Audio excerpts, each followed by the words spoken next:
le invito que vaya a la segunda epístola del apóstol Pablo a Timoteo. No es segunda de Timoteo. ¿Usted sabía? No es segunda de Timoteo, porque no es Timoteo escribiendo la carta. Es la segunda carta del apóstol Pablo a Timoteo. Todos los días aprendemos algo nuevo, ¿cierto? Nuestro lenguaje evangélico siempre tiene que ir educándose cada vez en estos conceptos tan pequeños. Esta es una de las cartas particularmente especiales porque es una carta pastoral. Esta carta no va destinada a una iglesia, sino que va destinada a una persona.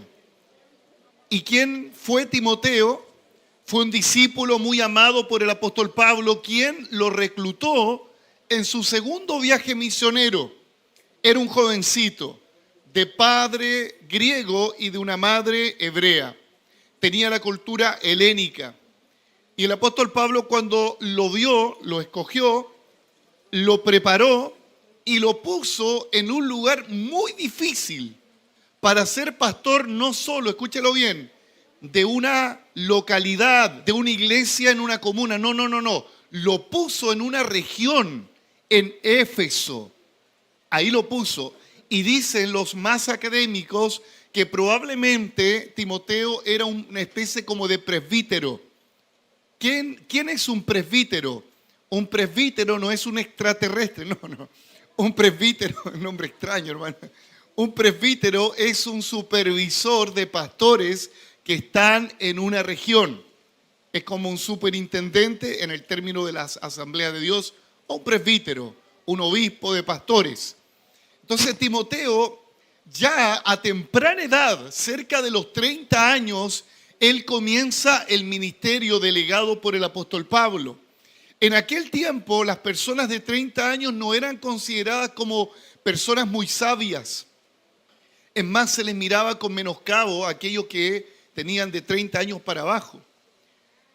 Y según la cultura judía y también la helénica y griega, era muy importante escuchar a alguien de experiencia, a alguien con muchos años, porque ahí radicaba, según los entendidos y la cultura, la sabiduría. Entonces imagínate a Pablo colocándolo, como decimos en el buen chileno, lo lanzaron a los leones, con una buena preparación, con un buen mentor, pero imagínate estar a cargo de una región donde dice Lucas en el capítulo 19 del libro de los Hechos que abundaba la brujería. ¿Usted le gustaría ir de evangelista donde abunde la brujería? ¿Donde lo molesten en la noche, donde le tiren el pie? ¿Le gustaría ir de ministro para allá? ¿De misionero donde abunda la macumba? Bueno, Timoteo estaba ahí en Éfeso, no sé si le tiraban el pelo, no sé, pero había bastante brujería. Cuando el apóstol Pablo llega a la región de Éfeso, dice que el poder de Dios convenció a los brujos de arrepentirse y ellos entregaban sus libros de magia y los quemaban. Pero siempre hubo un saldo de brujería. Por alguna razón Pablo se inspira por el Espíritu en decir que la lucha no es contra carne y sangre, sino contra gobernadores de las tinieblas, huestes de maldad, principados, demonios. ¿Y a quién le escribe esta carta? ¿A cuáles hermanos? ¿Dónde estaban ubicados? Dígalo por favor, usted lee la Biblia todos los días, ¿cierto? A los hermanos de Éfeso. A los hermanos de Éfeso. ¿Por qué? Porque ellos estaban enfrentando luchas terribles espirituales. ¿Dónde? En Éfeso. Mire, voy a decir esto, esta es mi opinión personal, tal vez usted no esté de acuerdo conmigo, pero yo creo que hay lugares, hay poblaciones, hay sectores que son dominados por huestes de maldad. ¿Usted se ha dado cuenta que hay lugares donde siempre impera el alcoholismo? Hay calles insignes de alguna manera en Puente Alto como Izaguirre, no quiero estigmatizar a quienes viven por allá, pero especialmente en Izaguirre, en Conchitoro con Izaguirre, las primeras 3 cuadras, desde que tengo uso de razón, desde que vivo en Puente Alto ya más de harto años, siempre veo personas botadas en la vereda tomando. Siempre, siempre. Aún con las botillerías cerradas. ¿Sabe lo que creo yo? Y no es porque sea místico, pero la Escritura por lo menos me da luz de esto, que hay huestes de maldad localizada en territorios. Algunos creen, otros no. Pero yo creo, hermano, que Puente Alto es uno de los lugares más difíciles de plantar iglesia. Usted sabía que en Casas Viejas, y no quiero estigmatizar a nadie quien vive en Casas Viejas, pero en Casas Viejas se dan seminarios de brujería. ¿Sabía eso usted? ¿Sabía que donde están nuestros misioneros, el pastor Ángel, la pastora Linda, el pastor Rodrigo y Jocelyn, Valdivia, Villarrica, abunda la brujería? ¿Sabía usted eso? Bueno, Timoteo estaba en Éfeso. Y no solamente tenía un problema espiritual, tenía un problema consigo mismo. Los entendidos dicen que Timoteo era tan tímido, tan timorato, en el, ¿cómo llamarlo?, bajo perfil, término muy común, que él no tenía humanamente las agallas para enfrentar el tema espiritual probablemente y también enfrentar lo que abundaba en aquel periodo, falsos maestros que proliferaban con falsas doctrinas. Entonces, ¿qué ocurría con estos falsos maestros? Que eran la mayoría hombres de experiencia, hombres con la verborrea elevada. Y Timoteo tal vez era como usted o como yo, que cuando está en un momento crítico, usted no le salen las palabras. Amado hermano, quiero decirle esto como paréntesis. Para ser un ministro del Señor, para ser un siervo del Señor, no califica su perfil humano, no. Dios escogió al más vil, al más menospreciado, al débil. Mira el currículum que tiene el Señor. Ahí está tu nombre, aunque te photoshopí, saqué la espinilla, el grano. El Señor te escudriñó y te escogió por su soberana gracia. Y te escogió para salvarte y también para proyectarte un servicio. Usted jamás debe pensar y decir, no, Dios me escogió porque vio que yo era una blanca paloma. No. Éramos lo peor de lo peor en algunas áreas. Algunos destacaban en lo académico, pero eran muy frágiles en lo emocional. Otros eran talentosos en el deporte, pero eran torpes en palabras.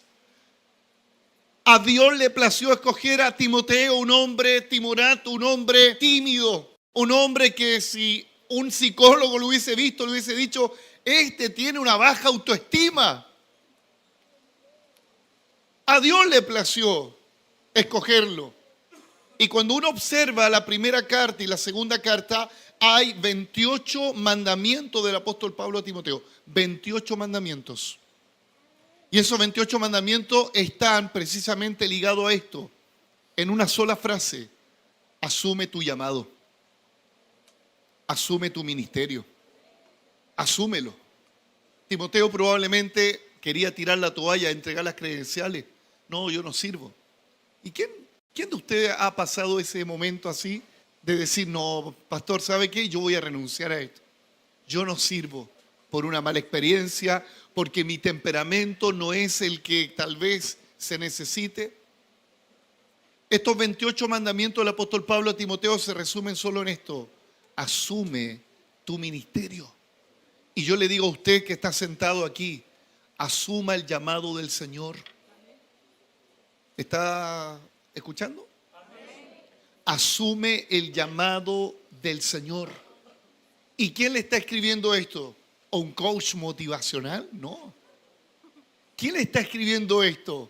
¿Un hombre próspero en un castillo con guardaespaldas? No. Qué insólito es ser cristiano. Le escribe un hombre que está en la cárcel, Pablo. Un hombre que está replegado a estar en el sufrimiento y sabe que le espera en unos días o en un tiempo corto el morir. Pablo sabía que en cualquier momento iba a morir. Y las palabras que Pablo le expresa a Timoteo son las palabras de un hombre que ya siente la agonía de su vida. Yo sé que más de alguno ha estado en la experiencia de estar en las últimas horas de alguien que ama para escuchar sus últimas palabras. Sus últimas palabras serán las más importantes probablemente de toda su vida. Generalmente cuando muere el abuelo, el padre de familia, la madre, generalmente tiene palabras de agradecimiento, pero generalmente también tiene palabras de instrucción. Jesucristo, estando en la cruz, tuvo palabras de instrucción a uno de sus discípulos y le dice: he aquí tu madre, cuídala, respecto a María. Pablo, cuando está hablando de esta instrucción a Timoteo, ¿sabe cuál es la palabra que le dice a Timoteo? Estoy a punto de ser sacrificado. Y literalmente fue un sacrificio. Los historiadores dicen que Pablo murió decapitado. Estoy a punto de ser sacrificado. ¿Alguien tendrá ánimo para animar a otros, valga la redundancia, para decirle: vamos, tú puedes, cuando tú estás en el pozo de la muerte? ¿Alguien tendrá? Hermano, eso no se llama resiliencia, eso se llama gracia de Dios. Que en la debilidad, de hecho el apóstol Pablo dijo: cuando soy débil, fuerte soy, porque en mi debilidad el poder de Dios se manifiesta. Era el poder de Dios en un hombre frágil, vaso de barro, encarcelado, que no tenía humanamente el ánimo para él mismo y para animar a otros. Pablo escribe esta carta sabiendo que este mensaje iba a afectar también a la iglesia del presente siglo. Le he puesto a modo de principio: el que es diligente con Dios y su obra será aprobado. El que es diligente con Dios y su obra, porque el servicio es así y el servicio es así. Nadie puede decir: yo sirvo a Dios y no sirvo a las personas. Porque cuando tú sirves a las personas, estás sirviendo al Señor. ¿Usted sabía eso? Y cuando usted obedece a sus pastores, a las autoridades que Dios pone, usted está obedeciendo a Dios. ¿Sabía eso? No podemos separarlo. Acá no hay un dualismo. No. Lo que hacemos, como dijo el apóstol Pablo a los Colosenses capítulo 3, todo lo que tú hagas, hacerlo de corazón como para el Señor y no como para las personas. Porque la motivación es que si yo estoy predicando, lo estoy haciendo por amor a Dios y por amor a usted. La pregunta es: ¿de qué modo podremos ser diligentes con Dios y su obra para ser aprobados? ¿De qué forma? ¿Cierto? Porque yo quiero ser aprobado por Dios. Y también quiero ser diligente. No sé si usted quiere ser diligente. ¿Quiere ser aprobado por Dios? Mire, amado hermano, acá en la tierra vamos a dar cuenta por asuntos que vivimos aquí. ¿Usted le rinde cuenta a su jefe o no? Y si usted es jefe, tiene que rendirle cuenta a su esposa.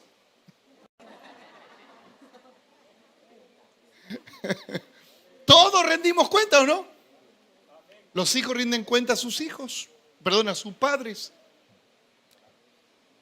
Como pastor tengo que rendir cuenta a la corporación a la que pertenezco. No soy un pastor independiente, soy un pastor colegiado que pertenezco a las Inmaculadas Santísimas Asambleas de Dios.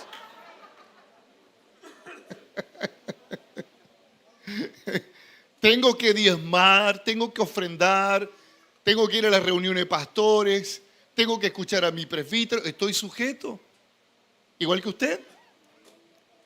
Pero escúchelo bien. Pero partiendo del escenario de esta tierra, usted y yo vamos a tener que comparecer ante el tribunal de Cristo.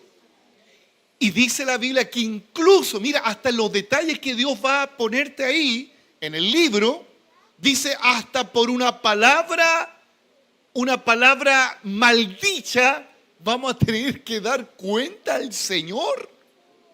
El texto lo dice. Bueno, en esta hora, si el Señor me permite y el tiempo también, y ustedes me aguantan 3 horas, quiero hablar acerca de 4 actitudes que debemos tener para ser obreros aprobados y diligentes. Aprobados y diligentes. Primero debemos presentarnos al Señor como obrero. Acompáñeme por favor, 2 Timoteo 2:15. Procura con diligencia. Procura implica, no lo pienses 2 veces, hazlo hoy. ¿Ya? Procura con diligencia presentarte a Dios aprobado, como obrero, no como gerente, como obrero que no tiene de qué avergonzarse, que usa bien la palabra de verdad. Procura con diligencia, esta palabra griega es spoudazo, que significa usa la velocidad y esfuérzate. Eso es ser diligente. Procurar ser veloz y esforzarme. Eso es diligencia en todo aspecto. Ser rápido, ser un hombre esforzado, y también la palabra griega implica ser ferviente. Me llamó la atención. Cuando alguien es ferviente en hacer algo es porque le apasiona hacerlo, ¿no? Obvio. O sea, si Dios nos está diciendo, preséntate a Dios diligentemente, Él está diciendo en otras palabras, sé rápido en hacer lo que Dios te encomendó. Número 1, sé rápido. Número 2, sé esforzado, esfuérzate. Y número 3, hazlo con buena gana. A eso se refiere ser diligente. Un jefe, un supervisor observa a una persona cuando es diligente en estos 3 aspectos también, porque es un principio. Un jefe siempre se dará cuenta cuando tú haces las cosas de buena gana. Cuando tú lo haces de mala gana, aunque seas muy inteligente, aunque conozcas toda la maquinaria, pero si lo haces reclamando, eso no se llama diligencia. Aunque usted sea puntual, aunque usted tenga habilidades, pero si no está el buen ánimo, no está el buen deseo de hacerlo, de nada sirve. Y le dice, preséntate como obrero. La palabra griega es ergates, que significa, escúchelo bien, maestro y trabajador. No solamente Dios quiere que tengamos el ánimo de hacer cosas, sino que también, escúchelo bien, que nos especialicemos en lo que vamos a hacer. Un maestro es un especialista, ¿o no? Un maestro es un especialista en el rubro, en el área, en la profesión, en el oficio. Entonces Dios quiere, si usted va recapitulando, ¿qué es lo que Dios quiere de ti y de mí? Él quiere que seamos rápidos, que nos esforcemos, que tengamos fervor, buenas ganas de hacerlo, y lo otro, obrero, que trabajemos, pero en otras palabras lo hagamos bien. ¿Cómo yo podría resumir en una sola frase todo esto que le he dicho? Excelencia. Excelencia. Que no es lo mismo que ser perfecto. Porque hay un problema en el ser humano, en algunas personas, y yo conozco algunas, que son perfeccionistas, pero no son excelentes. No es lo mismo. Un perfeccionista nunca está conforme y nunca disfruta lo que hace. Siempre se queja consigo mismo y se queja con los otros porque no lo hacen tan bien. Incluso lo critica aun cuando éste no es capaz de hacer lo que él hace. El perfeccionista lamentablemente no disfruta su trabajo. Hay gente muy perfeccionista, hermano. No quiero tal vez dar ejemplo, usted a lo mejor le va a caer el sombrero, pero yo conozco algunos que están acá que luchan con eso, y tal vez puedo que sea perfeccionista. A mí a veces me complica que hay una pelusa ahí en la alfombra y yo ando sacando pelusa, hermano. Ahí. ¿Usted me ha visto sacando pelusas? ¿Usted me ha visto sacando pelusas? Ya, puede ser un TOC. ¿Sí? Un TOC, que es lo que es un trastorno obsesivo. Gracias. ¿Cierto? Yo creo que, no sé si la mayoría de los chilenos tenemos un TOC. Hay uno que está acá, que la silla tiene que quedar preordenada, así, le tira un plomo así, ordenada la silla. Puede ser un toque. Pero amado hermano, lo que debemos hacerlo con amor, en excelencia. ¿Cuál es la diferencia del perfeccionista con el que actúa con excelencia? El que actúa con excelencia sabe cuáles son sus capacidades y si su capacidad es un 50% va a dar el 50% y va a estar feliz porque lo hizo para el Señor y lo hizo para la gente. El perfeccionista tiene un 50% también de capacidad, pero él quiere dar el 100%. Y anda chuteando piedra y anda criticándolo todo. Que Dios nos ayude. Que Dios nos ayude. Cuando uno observa que el apóstol Pablo ocupa algunas metáforas e ilustraciones respecto a alguien que debe trabajar, él ocupa la figura de un soldado, ocupa la figura de un atleta y ocupa la figura de un labrador. En una de sus cartas, él señala que el soldado, cuando es llamado por el Señor o por el general, no se enreda en los negocios de la vida, queda reclutado en un regimiento. Entonces, la misma figura de alguien diligente, esforzado y que hace algo de buena gana, tiene que saber que es como un soldado. ¿Cuántos de acá hicieron el servicio militar? Levante la mano. Oye, poquito, hermano. Boy Scout, algo parecido, no sé. Bueno, lo que hicieron el servicio militar, ¿cómo le decía a su cabo que debía mantener el arma? Limpia, ¿cierto? ¿Usted cómo tenía que tener su ropa? Limpia. Usted tenía que ser puntual. Tenía que tener el pelo corto. ¡A una! Le decía el cabo, ¿no? ¡A una! ¡Vamos! Usted, aunque no tuviera ganas, tenía que levantarse. Eso es disciplina. Hermano, el soldado es disciplinado.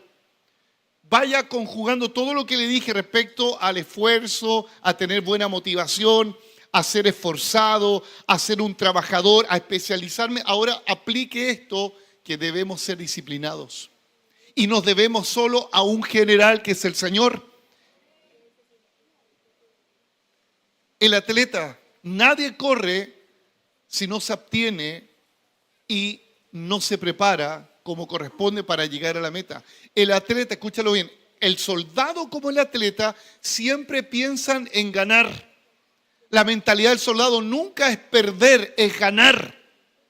El atleta se le prepara no solo como cuando jugamos las pichangas acá entre los hermanos, total fue para pasarlo bien y perdimos como por 10 goles. No, fue por deporte, ¿cierto? Es como el consuelo del que va a transpirar un poquito. No. Aquí, hermano, no estamos como, ¿cómo explicarlo? Como un hobby. Ser cristiano no es un hobby, no es un hobby de día domingo. No, ser cristiano es un hombre que está reclutado en el ejército del Señor. Ser cristiano es como un atleta que se entrena, que se congrega, que lee la Biblia, que se alimenta bien con la palabra. Y sabe que tiene que ganar, no tiene una mente de derrota. El cristiano no tiene una mente de derrota. El cristiano tiene la mente de Cristo. Y la mente de Cristo, como dijo el apóstol Pablo, somos más que vencedores por medio de aquel que nos llamó y nos salvó. Esa es la mente de Cristo. Los cristianos de la iglesia incipiente se sobrecolocaron, se sobreanimaron ante la hostilidad de la persecución. Usted conoce tal vez la historia de todo lo que padecieron los cristianos.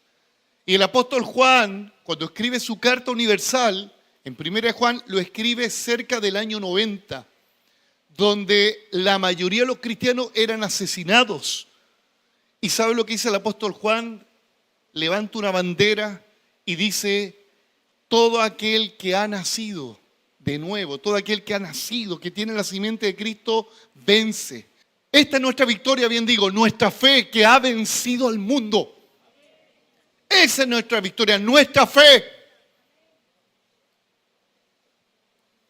El labrador siempre tiene la esperanza que lo que va a sembrar va a cosechar, y lo que va a cosechar, billuyín, billuyín. Sí, por hermano. ¿Usted cree que el agricultor solamente ama la naturaleza? Quiero que hayan arbolitos acá. No, hermano. ¿Usted cree que la mascota que tiene el labrador ahí los cuida y son los regalones que duermen con él? No, los tiene al cuidado de la oveja ahí.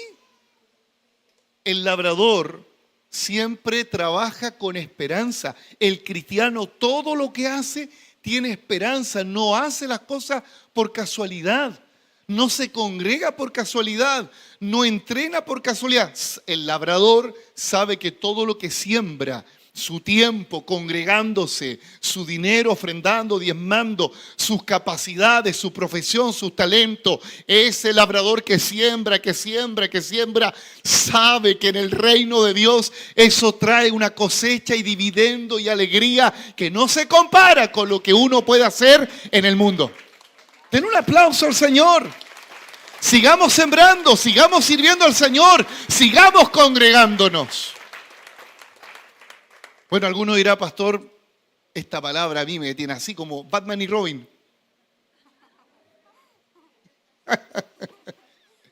Yo quiero animarte, ¿sabes por qué? Porque los atletas se lesionan. Los atletas se deprimen a veces. Los soldados a veces pierden batallas. ¿Sabía usted?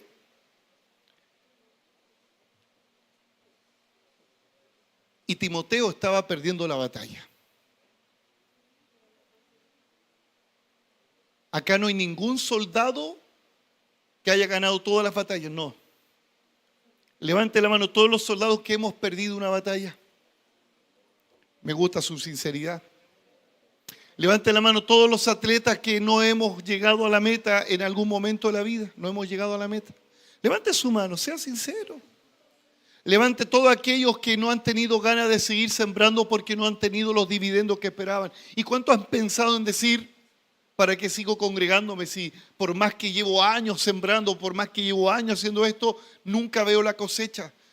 Pero quiero decirles lo que dijo el apóstol Pablo a los Gálatas en el capítulo 6, versículo 9. No nos cansemos pues de hacer el bien, porque a su tiempo cosecharemos si no desmayamos. Anímese, siga trabajando, siga esforzándose, tome el arma. Si perdiste la batalla, vuelve a tomar el arma, vuelve a cobrar ánimo. Si dijiste, no voy a seguir corriendo esta carrera, quiero decirte que va a venir un entrenador a tomarte de la mano y decir, vamos, ponte la zapatilla de nuevo, ponte la camiseta. Es que estoy gordo, mira, estoy obeso, no puedo correr. No quiero mirar a nadie. Ánimo, les animo. Hay obreros diligentes que la Escritura menciona. Uno de ellos fue el reformador Esdras. Esdras fue un reformador que trajo la palabra a un pueblo que había perdido la Escritura. Dice Esdras capítulo 7, versículo 6. Este Esdras subió de Babilonia.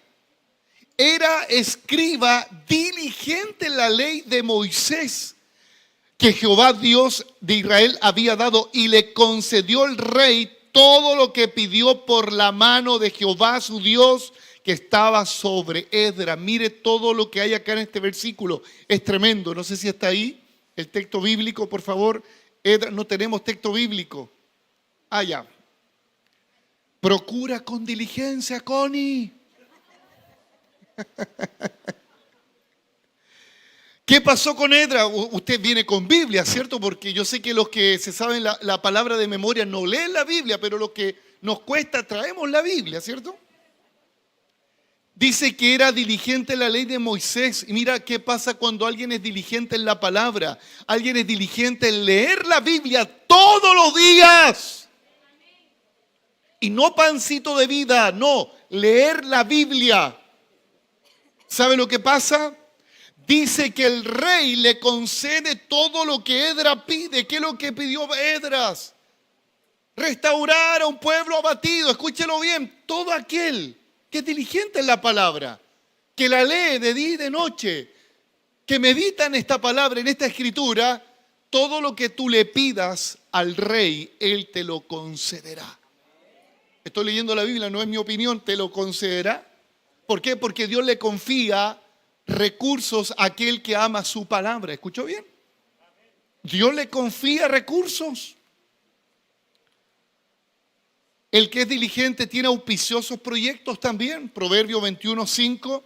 Los pensamientos del diligente ciertamente tienden a la abundancia, mas todo el que se apresura alocadamente de cierto va a la pobreza. Aplíquelo en todas las áreas de su vida.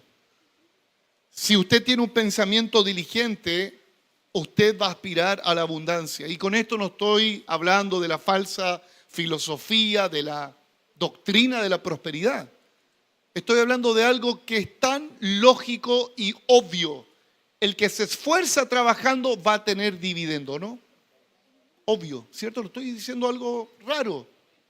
El que tiene un pensamiento de emprender, siempre emprenderá de alguna u otra forma. Y también esto para quienes estamos al cuidado en la crianza de los hijos, el del cuidado de las ovejas, como en mi caso, de ustedes, o un líder de ministerio o un líder de red. Mire lo que dice la Escritura. Proverbios 27:23. Sé diligente en conocer el estado de tus ovejas. Sé diligente en conocer el estado de tus ovejas y mira con cuidado el rebaño. Escúchalo bien. Alguien que es diligente no es un hombre alocado. Diligente no es atarantado. ¿Te entiende esa palabra atarantado? Muy chileno. Diligente es alguien que piensa y actúa prontamente. Ese es un diligente. Hermano, agradezco que alguien me traiga agüita, té, un churrasco, no sé. Diligente en traer el agua al pastor. Y esta diligencia está basado también en sus capacidades. Hermano, alguien diligente tiene que ser bien aterrizado, porque hay gente que es diligente, muy soñadora, pero no hace nada. Es como aquellas personas que conozco que siempre cuando yo les pregunto, ¿cómo está, hermano? Súper bien, estoy orando, ayunando, clamando al Señor, veo visiones, ángeles, lo veo a usted, pastor, con una corona, ¡oh, aleluya! Pero no se congrega, no sirve al Señor. Hermano, la fe sin obra está muerta. La diligencia tiene dos cualidades. Una plenitud en el espíritu, pero también es una persona esforzada, trabaja. Así que menos bla bla y más acción. ¿Ya? Eclesiastés capítulo 9, versículo 10. Muchas gracias. El churrasquito lo pone ahí. Sí, por favor. Gracias. Eclesiastés 9:10. Todo lo que te viniera a la mano para hacer, ¿qué dice? No dice piénsalo, hace una reunión. Porque hay gente muy espiritual. Está orando hace 20 años por un proyecto. 20 años ora por un proyecto. Y uno le pregunta, ¿y qué pasa con el proyecto que tú me señalaste? Estoy en oración, pastor.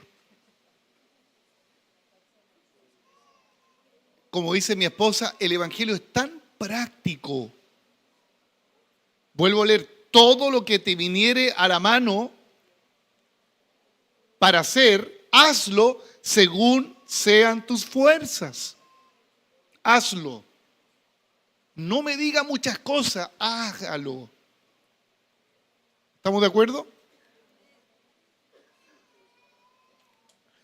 Todo hombre sea tardo para, dígalo fuerte, todo hombre sea tardo para hablar, pero sea pronto para. Entonces, ¿cuál es la primera actitud que debemos tener, amado hermano? ¿Cuál es la primera actitud? Debemos presentarnos al Señor como obreros diligentes. La segunda cualidad es que tenemos que aprobar la prueba. Aprobar la prueba. Hermano, las pruebas no son del diablo. ¿Aló? No es que el diablo es el profesor y te llama, a ver Martínez, ven acá, siéntate acá. No. El diablo no prueba. El Padre prueba. Y esta prueba tiene una diferencia con lo que es la tentación. Ya nadie, dice el apóstol Santiago, puede decir que Dios me tentó, porque Dios no tienta a nadie. Cada uno es tentado cuando de su propia concupiscencia permite el pecado. Aprobar las pruebas. Estamos solo en este versículo. 2 Timoteo 2:15. Procura con diligencia presentarte a Dios aprobado como obrero que no tiene de qué avergonzarse. Presentarse aprobado. La palabra griega es dokimos, que significa aceptable y el que resiste. Eso significa la palabra aprobado en el griego. Aceptable ante Dios, o sea, Dios te da el visto bueno por causa que tú resististe. El que le está hablando acá tiene propiedad y autoridad para decirle a Timoteo, aprueba hombre. Timoteo era joven, Timoteo no estaba en una cárcel, Timoteo tenía probablemente una familia, Timoteo tenía un estatus dentro de la iglesia cristiana y el viejito, peladito, el apóstol Pablo está siendo torturado en la cárcel y este le está diciendo, aprueba Timoteo, aprueba. No te dejes rendir por las situaciones de este mundo. No te dejes amedrentar por las huestes de maldad. Resiste, Timoteo. Aguanta el chaparrón. Hermano, las pruebas a veces no se pasan caminando.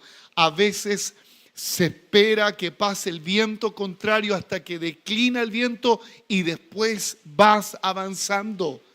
En la prueba no existen los Wallace, no existen los superhéroes, no. En la prueba hay hombres de barro, de hombres frágiles que no pueden humanamente enfrentar la prueba. ¿Quién es el que te ayuda? El Espíritu Santo que está en ti. La palabra que ilumina ese valle oscuro. Pastores que están a tu lado. Una iglesia que te cubre. De esa manera podemos atravesar la prueba.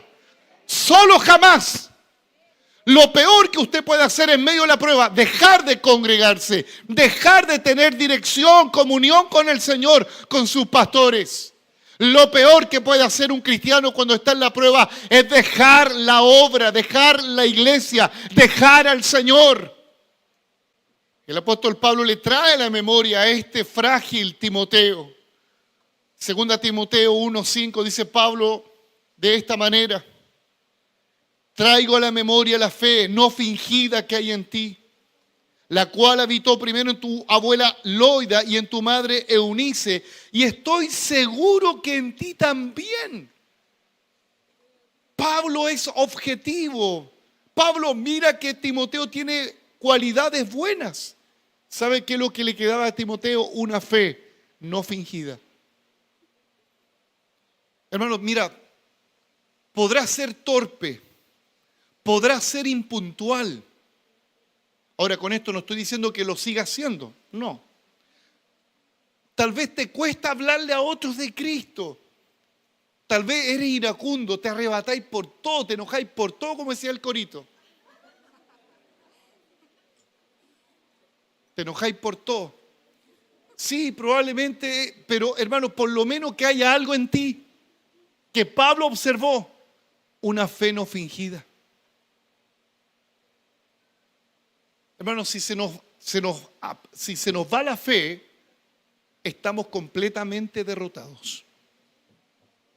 ¿Qué es lo que apaga los dardos de fuego del enemigo? ¿Qué es lo que apaga? Según la armadura, ¿qué es? El escudo de la fe. Hermano, usted baja la guardia y está vulnerable ante los ataques de Satán. ¿Por qué nos congregamos? Porque nos estimulamos a la fe y a las buenas obras. ¿Por qué me congrego? Porque recibo una palabra que hace que mi fe se incremente. Si lo que usted y yo necesitamos para llegar hasta el último día de la vida en esta tierra es fe, nada más. Lo demás viene añadido. Por eso el apóstol Pedro, cuando habla de ir adquiriendo más valores, él dice: añadir a vuestra fe virtud, conocimiento, paciencia. ¿Cuál es el piso del cristiano? La fe. No sacan nada con tener un edificio grande si tienes un cimiento de incredulidad. Necesitamos la fe, pero ¿la fe en quién? En Jesucristo el Señor. Eso hará que cuando venga el viento contrario, venga el mar, los ríos con ímpetu, cuando parece que te van a quitar tu vida, sí, tal vez se me va a desmoronar el techo, los ladrillos, pero esta casa, usted y yo que estamos fundamentados en la fe en Cristo, nada nos va a quitar nuestra salvación ni nuestra fe, porque estamos fundamentados en la roca inconmovible de los siglos por los siglos. Aunque venga la prueba y venga la enfermedad, como dice la canción, yo te alabaré, Señor. Yo te alabaré, Señor. Dele un aplauso al Señor.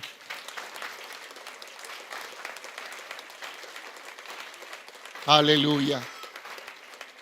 Pablo tiene propiedad para decirle a este hombre timorato, en el buen chileno: Timoteo, ponte los pantalones, hombre.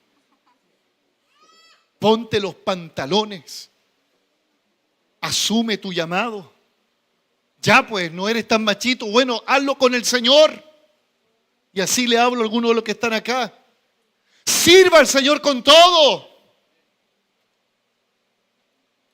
Que nada le detenga a usted de congregarse, que nada le detenga, ni su estado de ánimo, ni la prueba, ni la desilusión. Usted sea fiel al Señor hasta la muerte.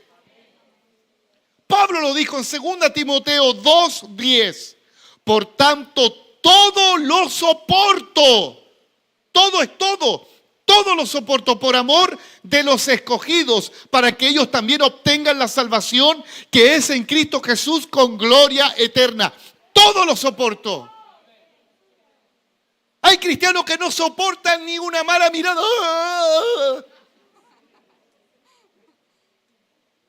No me saludaron. No, el pastor siempre saluda a los puros hermanos de ahí nomás. Una vez me pasó, hermano, que no salga de acá. Vi que una hermana salió así, caminando así. Y dije, ¿qué le pasó a la hermana? Y salí detrás de la hermana. ¡Hermana! Y me confrontó, me dijo, pastor, me dijo, llevo un mes y usted no me ha saludado. Y me voy de la iglesia. Hermano, sí. ¿Y qué cree que pasó? Se fue de la iglesia.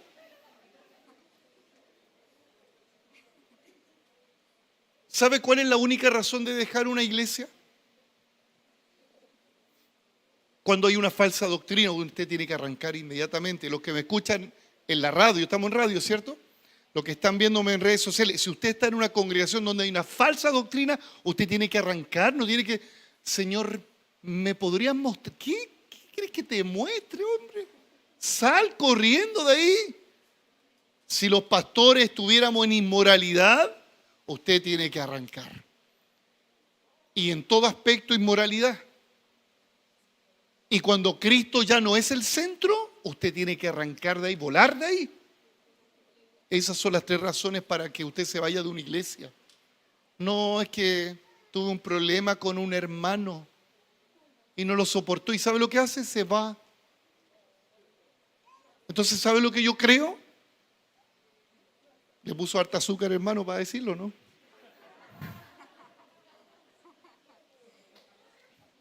Ahora sí, lo voy a decir. Yo creo que nunca estuvo fundamentado en Cristo.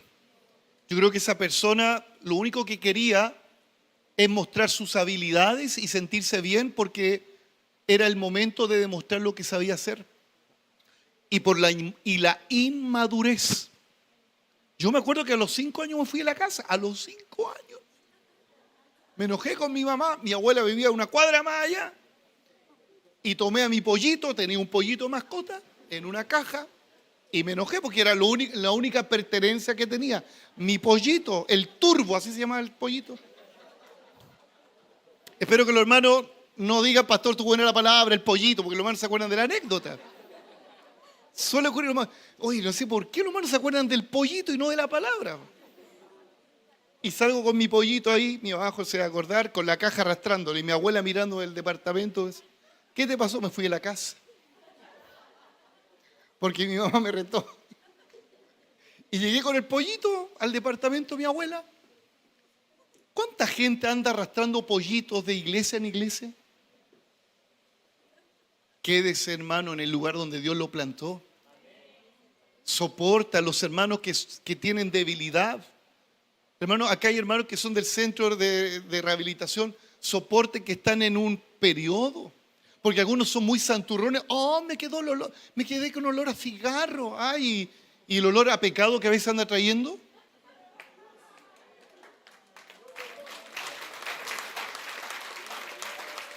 Ya dejemos la hipocresía, dejemos las cosas raras. No, si viene un homosexual, me voy de acá de la iglesia. Bueno, anda a buscar una iglesia allá en la nube del cielo, a ver si encontráis una perfecta. Me voy a esta iglesia porque aquí está lleno de hipócritas, dicen algunos. Bueno, bienvenido al club, tú también eres uno de ellos. Claro, por hermano. Y si usted encuentra una iglesia perfecta, por favor, no se le ocurra congregarse ahí para que no la embarre. Sí, pues.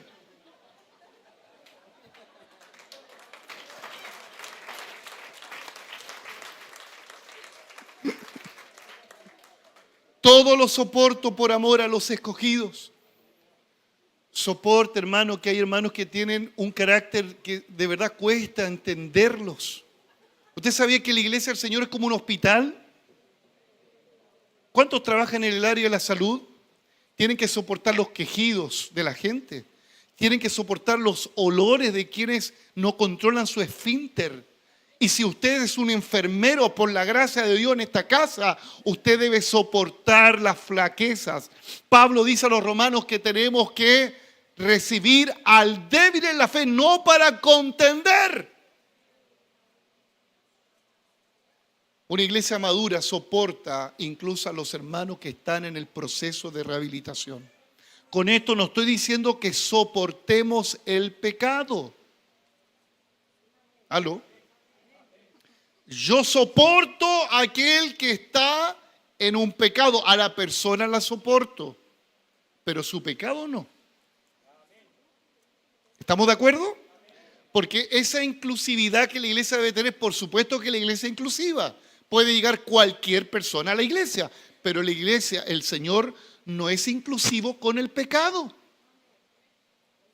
¿Estamos de acuerdo? Claro, porque imagínate, bueno, todos somos pecadores. Hagamos lo que queramos. No, hermano. El apóstol Pablo dice, he peleado la buena batalla. La palabra griega que él ocupa es agonizomai, que significa pelear hasta la última agonía. El obrero diligente, el obrero aprobado, pelea la batalla de la fe hasta el último día. Hasta el último día.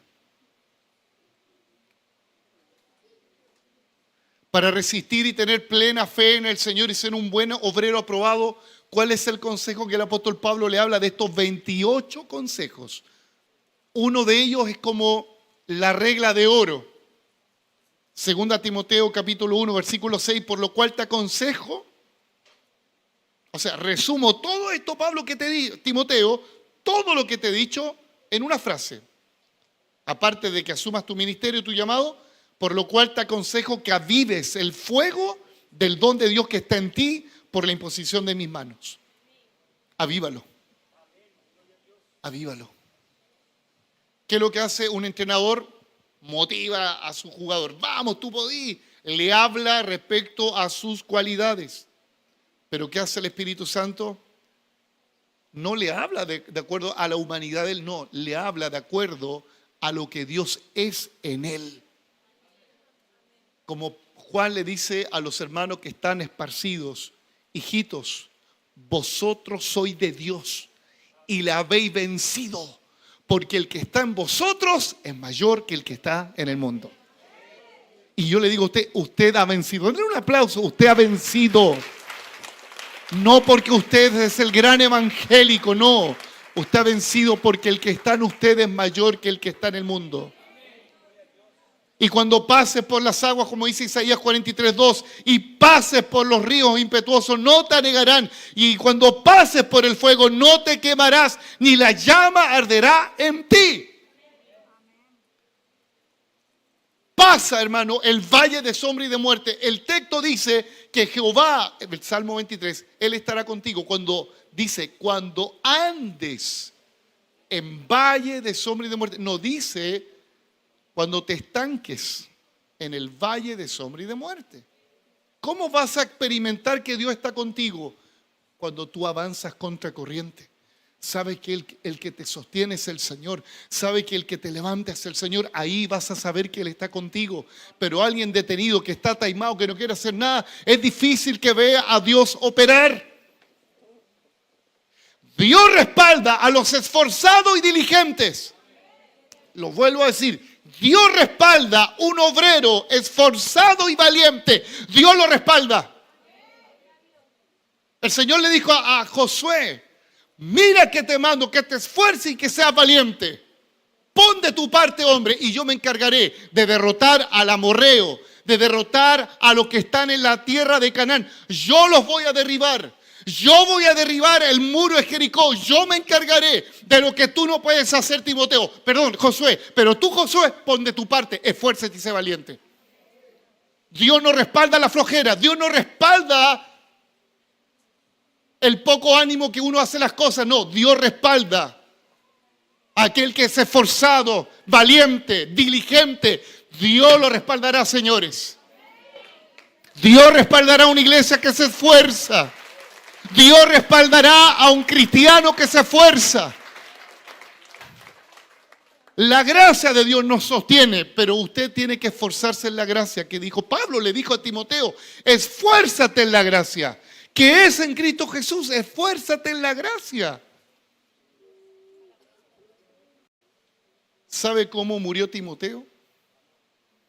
Porque el apóstol Pablo lo estaba preparando, no solo para el ministerio, lo estaba preparando para la muerte.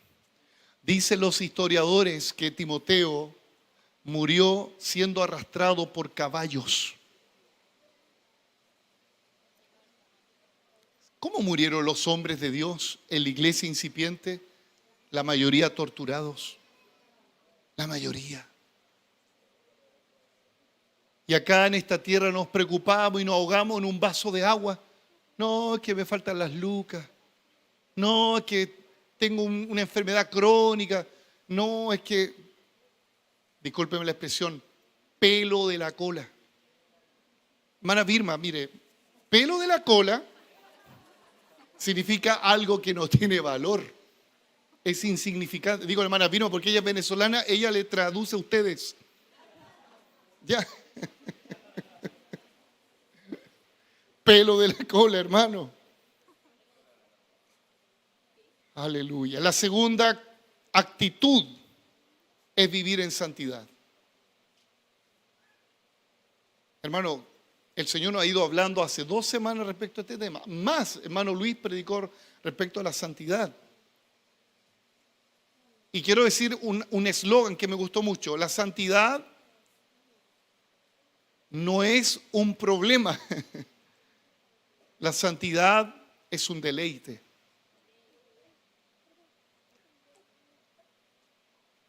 No sé si alguien lo entiende. Procéselo. No se lo trague, no diga amén y meta, procéselo. La santidad es un deleite. No es un problema. El problema está para aquellos que no conocen a Dios. Porque se van a presentar ante un Dios santo y justo. Y si no están a cuenta con Dios, les espera un lago de fuego. Es un problema. Pero para aquellos que tenemos al Espíritu Santo, Aquellos que tenemos nuestros nombres inscritos en el libro de la vida, no porque seamos buenos y seamos mejores, no. Es por la gracia del Señor, la santidad conviene a su casa. 2 Timoteo 2:15. Procura con diligencia presentarte a Dios como obrero aprobado que no tiene de qué avergonzarse. No tiene de qué avergonzarse. ¿Qué es lo que provoca la vergüenza? El pecado. Lo único que a un cristiano debiera darle vergüenza es el pecado. Los venezolanos dicen, me da pena, ¿cierto? A la vergüenza le dicen, me da pena. Bueno, no debiera darnos ni pena ni vergüenza si estamos en comunión con el Señor. Ahora, un cristiano que está en comunión con el Señor debe saber muy bien que aunque existe un enemigo que nos acusa día y noche, esa acusación del enemigo no tiene legalidad sobre alguien que está en el hueco de la mano del Señor. Romanos 8:33, ¿quién acusará a los escogidos de Dios? En otras palabras, Timoteo, ¿quién te va a acusar a ti? Dios es el que justifica. Generalmente la vergüenza no nos deja mirar a la cara de aquel que le hemos defraudado. Usted ha tenido, espero que no, hermano, pero ha tenido la mala acción, pero que nadie la haya tenido, de que a usted le prestaron dinero y usted justo le vino un derrame de, no sé, en su cerebro se le olvidó todo. Tuvo un golpe, no sé, oh, ¿quién me prestó dinero? Y tanto así que le da vergüenza que de mirar a los ojos del que te prestó dinero, porque no le has pagado. Amado hermano, cuando nosotros le fallamos al Señor, estamos en deuda con Él. Y usted, por favor, no tome esa misma acción de decir, ¿para qué voy a orar a Dios si le he fallado tanto? Por favor, no diga eso. Con mayor razón, vuélvase al Señor.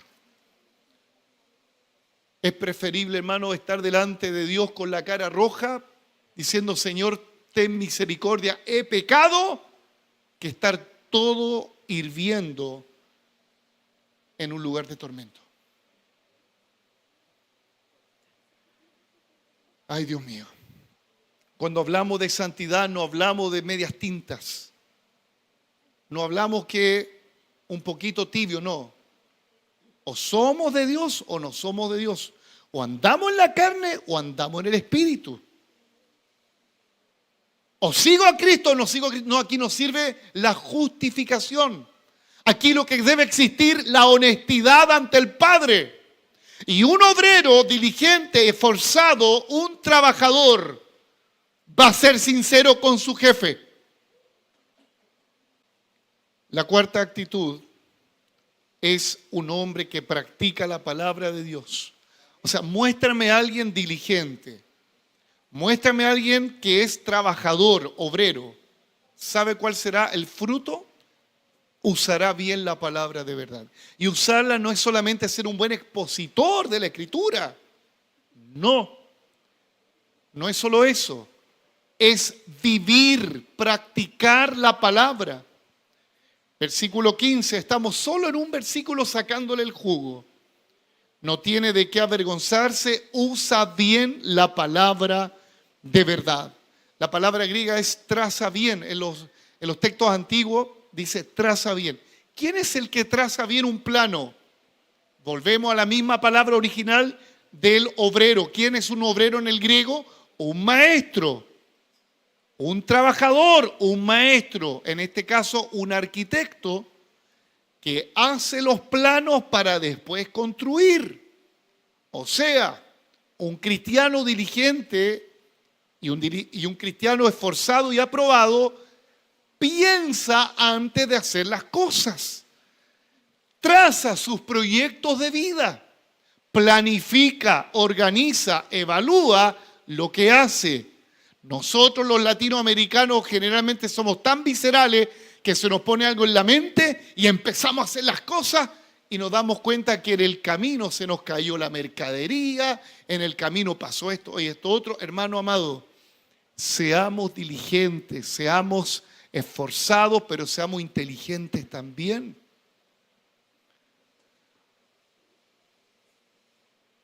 Practica bien la palabra y quiero recapitular todo lo que Pablo le dice a Timoteo en concerniente a practicar la palabra. Desde la primera carta hasta el último capítulo, Pablo le da instrucciones a Timoteo respecto a la oración. Quiero que los hombres oren en todo lugar, levantando manos. Quiero que oren por las autoridades. Ocúpate en la lectura, la exhortación, la enseñanza. No descuide el don ministerial. Ocúpate de estas cosas. Ten cuidado de ti mismo. Honra al anciano, a las viudas. No impongas manos con ligereza. No participes de pecados ajenos. Huye de las pasiones juveniles. Sigue la justicia. Aviva el fuego del don de Dios que está en ti. No te avergüences de predicar el evangelio. Sufre penalidades como buen soldado de Jesucristo. Esfuérzate en la gracia. Predica la palabra. Reprenda, amonesta, exhorta. Sé sobrio. Soporta las aflicciones. Haz obra de evangelista. Y la lista continúa. Todo eso es una instrucción para Timoteo. ¿Para qué? No para que lo pongan en una biblioteca, para que lo aplique en su vida. Como dice el refrán folclórico, no seamos como el predicador Gatica. Predica y no practica. Y esto es para mí primeramente. Nunca usted vea a un predicador de esta plataforma como un juez, sino vea como aquel que también el Señor le habló a él primero. Es el Señor hablando. ¿Sabe lo que yo anhelo, amado hermano? Que usted se levante. Y levántese ahora, literalmente, póngase en pie. Todos nosotros hemos padecido de una decepción. Todos nosotros hemos padecido de una desilusión. Todos nosotros hemos pecado en alguna forma. Todos nosotros. Pero yo le voy a pedir algo a los cristianos que estamos acá en Generación Encendida. No nos victimicemos siempre. Es que me hicieron esto. Es que me decepcionaron. Es que me robaron. Es que me abusaron. Es que, hermano, yo empatizo y me compadezco si te hicieron algo. Pero estos hombres que están acá registrados en la Escritura, de verdad que la pasaron peor que tú. Y el Cristo es el mismo de ayer y de hoy. Yo anhelo, hermano, que si usted va a ser parte de nuestra congregación, sea 4x4. ¿Entiende el concepto, cierto? Camine todo terreno. Que aunque usted esté desanimado, venga, se congregue. No es resiliencia. La resiliencia le da la gloria al hombre. Esto es gracia de Dios que me levanta. Me dice, vamos adelante. Y yo le digo a usted, esfuércese y sé valiente. No tema ni desmayes porque el Señor está contigo. Él está contigo. Pablo en la última carta a Timoteo, Pablo dice, todos me han abandonado. Himeneo me abandonó. Imagínate, todos abandonaron a Pablo. Cuando Pablo dio recursos a los discípulos, le dio la vida a los discípulos. ¿Alguien ha estado así en algún momento que tú lo diste todo por tu familia?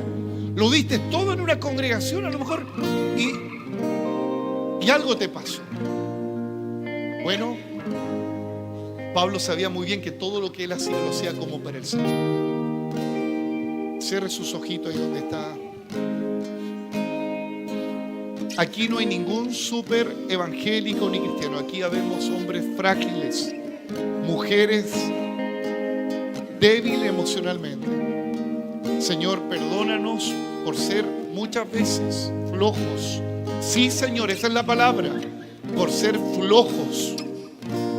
Por congregarnos tan pocas veces, Señor, perdónanos. por ser infieles a ti, Señor. Perdónanos por ser sabios en nuestra propia opinión. Perdónanos, Señor, por vivir un evangelio de nuestra manera. Señor, queremos ser obreros diligentes, obreros aprobados, que no tienen de qué avergonzarse, que usan bien la palabra de verdad. Adoramos al Señor.